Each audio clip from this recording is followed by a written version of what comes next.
മറ്റൊരു തുറമുഖത്തിനും ആദ്യ വർഷം അവകാശപ്പെടാൻ കഴിയാത്ത റെക്കോർഡ് നേട്ടത്തോടെയാണ് ഇന്ന് വിഴിഞ്ഞം മുന്നേറുന്നത്. ഒട്ടേറെ മികവുകളാണ് വിഴിഞ്ഞത്തെ ദക്ഷിണ ഇന്ത്യയിലെ തന്നെ മറ്റ് തുറമുഖങ്ങളിൽ നിന്നും വേറിട്ട് നിർത്തുന്നത്.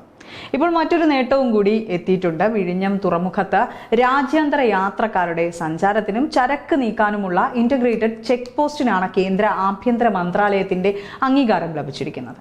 ഇത് സംബന്ധിച്ച് ഗസറ്റ് വിജ്ഞാപനവും പുറത്തിറക്കി കഴിഞ്ഞു. ICP പദവി ലഭിച്ചതോടുകൂടി ഇപ്പോൾ നടക്കുന്ന ട്രാൻസ്ഷിപ്മെന്റിന് പുറമേയുള്ള പ്രവർത്തനങ്ങളിലേക്ക് ഇനി തുറമുഖത്തിന് കടക്കാൻ കഴിയും. മാത്രമല്ല, ഇനി കയറ്റുമതി ഇറക്കുമതി കണ്ടെയ്നറുകൾ ഒരുപോലെ കൈകാര്യം ചെയ്യാനും ഇവിടെ സാധ്യമാകും.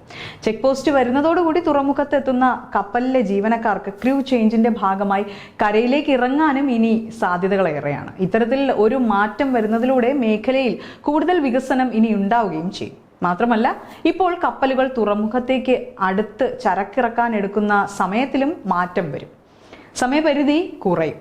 ഇതോടെ കൂടുതൽ കപ്പലുകൾ തുറമുഖത്ത് എത്തിക്കാനും സാധിക്കും. ക്രൂ ചേഞ്ചിന്റെ ഭാഗമായി കപ്പൽ ജീവനക്കാർ വിഴിഞ്ഞത്തിറങ്ങുന്നതോടുകൂടി ഹോട്ടൽ മുറികൾക്കും ടാക്സികൾക്കും അത്തരത്തിലുള്ള ഏറെ സൗകര്യങ്ങൾക്കും ഇനി ഈ പ്രദേശത്ത് കൂടുതൽ ആവശ്യമുണ്ടാകും. പിന്നെ മറ്റൊന്ന്, വിമാനത്താവളം അടുത്ത് തന്നെയാണ് എന്നുള്ളതാണ്. അതൊരു പ്രധാന ഘടകം കൂടിയാണ്. കോവിഡ് കാലത്ത് പ്രത്യേക അനുമതിയോടെ വിഴിഞ്ഞത്ത് ക്രൂ ചേഞ്ച് നടത്തിയിരുന്നു. 20 കോടിയുടെ വരുമാനമാണ് സർക്കാരിന് അന്ന് ഇതുവഴി ലഭിച്ചത്. ഇപ്പോൾ അടിയന്തര സാഹചര്യത്തിൽ കപ്പൽ ജീവനക്കാരെ കരയ്ക്ക് ഇറക്കാറുണ്ടെങ്കിലും അത് ആരോഗ്യ പരിശോധനയ്ക്കും മറ്റും മാത്രമായിട്ടൊക്കെയാണ്. ICP പദവി ലഭിക്കുന്നതോടെ റോഡ് മാർഗവും അല്ലെങ്കിൽ റെയിൽ മാർഗവുമുള്ള ചരക്ക് നീക്കവും തുടങ്ങാനാണ് സാധ്യത. വിഴിഞ്ഞത്ത് എത്തുന്ന കണ്ടെയ്നറുകൾ ട്രക്കുകളിൽ സംസ്ഥാനത്തിന്റെ മറ്റു ഭാഗങ്ങളിലേക്ക് കൊണ്ടുപോകുന്നതിനും എളുപ്പമാവുകയും ചെയ്യും.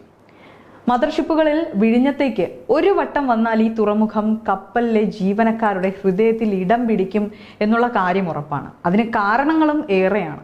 പ്രകൃതി കനിഞ്ഞു നൽകിയ ആഴക്കൂടുതൽ മാത്രമല്ല, ഏത് ഭീമൻ കപ്പൽ വന്നാലും അതിവേഗം ചരക്കിറക്കി കരയിലേക്ക് കയറ്റി മടക്കി വിടുന്ന തുറമുഖത്തിന്റെ സാങ്കേതിക മിടുക്ക് കൂടിയുണ്ട് അതിന് പിന്നിൽ.